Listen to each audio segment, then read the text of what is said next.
Assalamualaikum warahmatullahi wabarakatuh.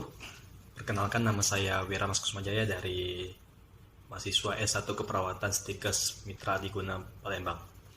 Di sini saya akan menjelaskan tentang penyakit diabetes mellitus ataupun yang disebut orang awam yaitu kencing manis. Adapun bahasan kita diabetes mellitus itu apa? Diabetes mellitus itu adalah keadaan yang ditimbul karena ketidakmampuan tubuh dalam mengelola glukosa dalam darah akibat kurangnya insulin ataupun insulin tidak berfungsi secara sempurna, sehingga mengakibatkan kadar glukosa darah menaik dan juga bisa menimbulkan komplikasi-komplikasi penyakit lainnya. Pada dasarnya, makanan yang kita cerna itu bisa dikelola oleh insulin, senyawa dalam tubuh kita untuk menghasilkan energi dalam tubuh dan bisa melakukan aktivitas dalam keadaan apapun. Namun dalam situasi pada diabetes mellitus, insulin ini tidak dapat berfungsi dengan baik yang ada di dalam pankreas, sehingga terjadi tidak ada suplai makanan di dalam tubuh dan di dalam sel, dan mengakibatkan terjadinya suatu penyakit di dalam tubuh. Tipe-tipe diabetes mellitus ada beberapa macam. Yang pertama adalah diabetes tipe 1, diabetes tipe 2, kemudian diabetes dalam kehamilan, kemudian diabetes dalam tipe lain. Kelainan pada diabetes tipe 2 yaitu biasanya pada glukosa tidak dapat masuk ke dalam sel karena sel resisten terhadap insulin. Dan pada orang normal biasanya glukosa dapat masuk ke dalam sel dengan mudah karena dibantu oleh zat insulin di dalam pankreas. Di sini terdapat faktor risiko diabetes mellitus di mana memiliki ciri-ciri sebagai berikut, yaitu riwayat diabetes mellitus pada keluarga, kemudian usia yang rentan lebih dari 45 tahun, riwayat pernah menderita diabetes mellitus saat hamil, kemudian riwayat penyakit kardiovaskuler. Itu sangat mempengaruhi tingkat kejadian diabetes mellitus. Faktor risiko yang dapat dikendalikan pada saat penyakit diabetes mellitus ialah pertama, kegemukan, kemudian tekanan darah tinggi yang lebih dari 140/90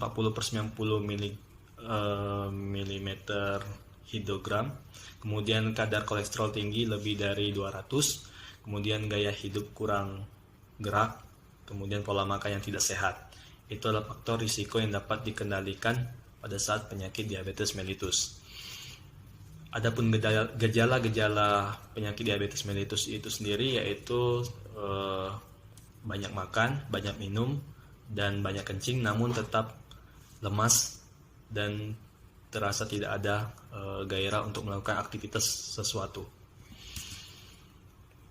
Dikatakan diabetes mellitus itu terjadi karena apabila ada gejala banyak makan, banyak minum, banyak kencing, dan atau banyak BAK, kemudian penurunan berat badan yang disertai dengan kadar gula darah tinggi lebih dari 200 mg per dl, atau kadar gula darah puasanya lebih dari 126. Itu bisa mengakibatkan ciri-ciri dari penyakit diabetes mellitus. Adapun gejala-gejala lain yang sering timbul pada saat orang dengan penyakit diabetes mellitus ialah penurunan berat badan yang tidak jelas sebabnya. Yang kedua adalah cepat lelah dan mengantuk, kemudian pandangan kabur sering berganti ukuran kacamata, kemudian selanjutnya adalah kesemutan pada area tubuh, dan rasa tebal atau rasa kebas di kulit terutama kaki, kemudian gatal-gatal terutama di sekitar kemaluan, luka yang lama sembuh dan atau bisa terjadi peradangan, kemudian gigi mudah goyang dan lepas. Adapun efek samping dari penyakit diabetes mellitus sendiri ialah terjadi pada bagian organ tubuh pembuluh darah itu terjadi hipertensi, kemudian pada bagian otak itu terjadi stroke, kemudian pada bagian mata itu bisa terjadi katarak. Kemudian pada ginjal itu bisa terjadi gagal ginjal kronik yang mengakibatkan bisa terjadinya cuci darah. Kemudian bagian saraf itu bisa pembusukan tungkai atau bisa terjadi amputasi. Apabila terjadi pemicu kadar gula darah yang rendah atau hipoglikemi, itu biasanya berkisar antara kurang dari 60 mg per dl. Di sini bisa tahu pemicu atau ciri-cirinya, yaitu tidak makan atau makan terlalu sedikit, kemudian aktivitas yang meningkat, selanjutnya olahraga yang terlalu berat, kemudian minum obat yang terlalu banyak, dan suntikan insulin yang dosis tinggi tanpa disertai dengan makan dan minum yang seimbang, kemudian konsumsi alkohol, kemudian yang terakhir adalah perubahan kebutuhan tubuh akan obat.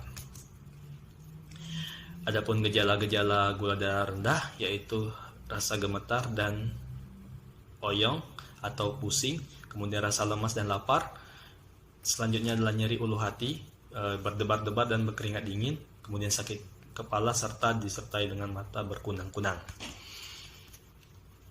Hal yang diperlukan pada saat terjadi penyakit hipoglikemi yaitu perlu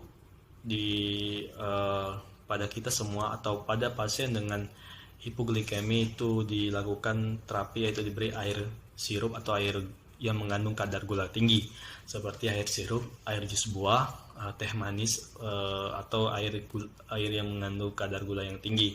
Bisa juga mengkonsumsi permen dan juga makanan yang manis-manis untuk mengatasi terjadinya hipoglikemi. Kemudian pada saat terjadi hipoglikemi, kita harus menghentikan sementara obat atau mengkonsumsi obat-obatan insulin atau obat untuk penyakit diabetes mellitus.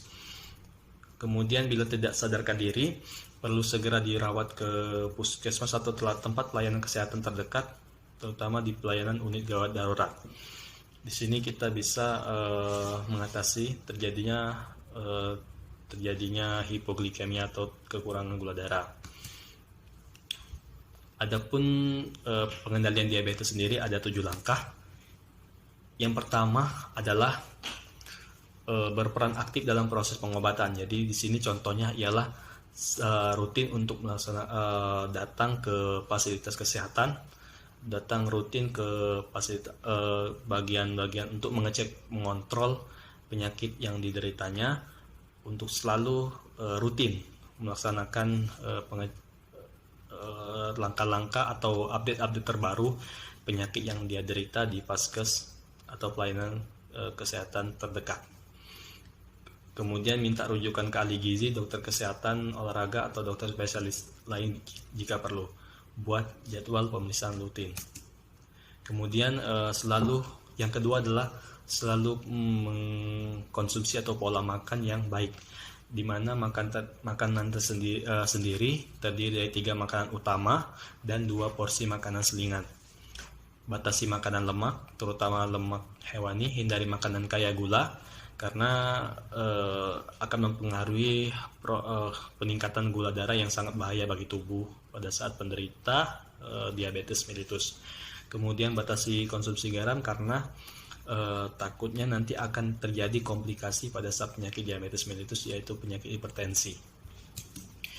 Kemudian hidup lebih aktif dengan selalu berlatih jalan kaki, kemudian melakukan bergerak aktif 30 menit atau lebih setiap harinya. Jadi kita pada saat pasien dengan penyakit diabetes mellitus itu wajib bergerak aktif 30 menit atau lebih dalam setiap melakukan aktivitas. Kemudian lakukan aktivitas kecil yang tidak terlalu berat. Kemudian pilih olahraga atau aktivitas yang sesuai kemampuan. Kemudian yang terakhir adalah konsultasikan kepada dokter untuk mengenai jenis olahraga, pengaturan pola makan, dan pengaruhnya terhadap obat-obatan. Kemudian yang selanjutnya adalah minuman obat sesuai dengan anjuran dokter. Karena apabila kita tidak selalu merujuk ke konsultasi ke dokter, maka bisa jadi pada saat gula darah pasien diabetes mellitus itu berkurang dan dia terus mengkonsumsi obat-obatan diabetes mellitus, itu bisa akan mempengaruhi terjadinya hipoglikemi dan yang akan membahayakan bagi si penderita diabetes mellitus. Kemudian patuhi jadwal minum obat.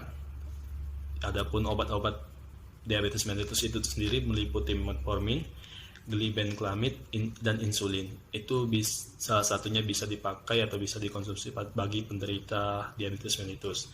Jangan mengubah dosis tanpa pengetahuan dokter.